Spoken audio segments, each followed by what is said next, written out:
Yo, what's good, everybody? Today I'ma break it down for y'all how we can figure out if a hustle's gonna make bread or nah.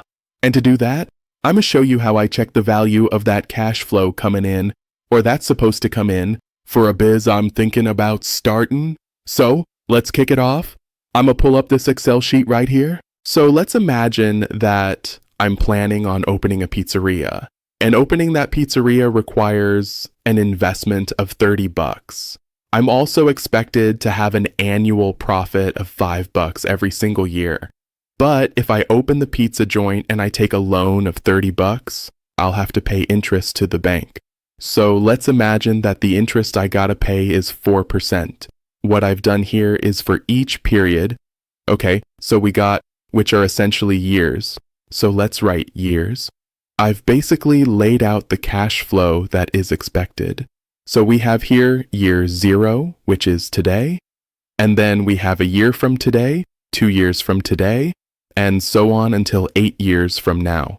I assume that the pizzeria is going to shut down in year 8, and that's why I have 8 years here. Now, today, the pizzeria requires making an investment of 30 bucks, and that is why I took the 30 that I have here.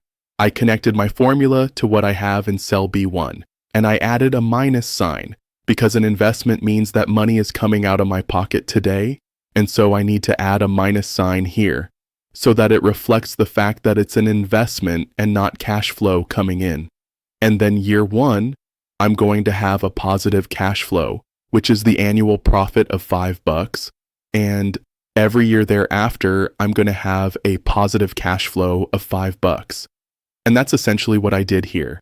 I'm connecting formulas to the previous cells. So every single year, I have a positive cash flow of 5 bucks. Now I want to understand whether I'm going to be making a profit in this business or not.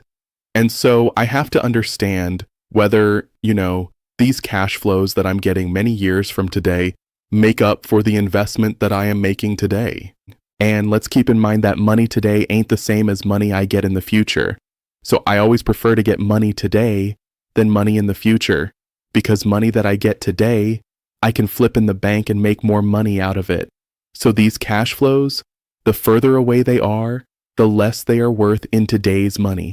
And to estimate exactly how much they are worth in today's money, what the NPV Excel formula does is it takes all the future cash flows from year 1 to whenever my timeline ends, and it estimates what is the value of the cash flow given that money in the future is not the same as money that I have today, and money in the future is worth less than a cash flow that I get today.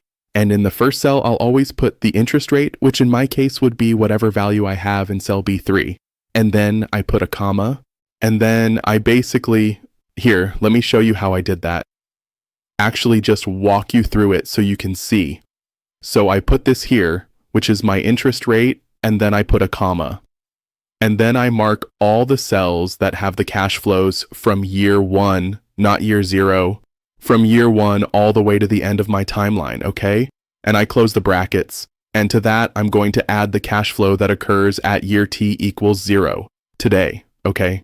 And you can see that I have a positive NPV of $3.66, which means that in today's money, even after I count for the fact that cash flows in the future are worth less than cash flows today, I'm still making a positive profit of $3.66. So I should go for this business. Now, if my interest rates were to go up to 6%, for example, my NPV would decrease to 1.05, and if my interest rates would go up to 9%, I would be seeing already a negative NPV, which means I'm losing money from this business, and I should not go ahead with it. Okay, now notice how my NPV updates itself when I change the interest rate, and for me to get that, it's really important that all my formulas are attached and are linked to the cells in which I have my assumptions, which would be these 3 cells, okay? And because all my formulas are linked to the cells that have the assumptions in them, or to other cells that are linked to the cells that have the assumptions, when I update figures that are in my assumptions, my outcomes will adjust immediately. Thank you.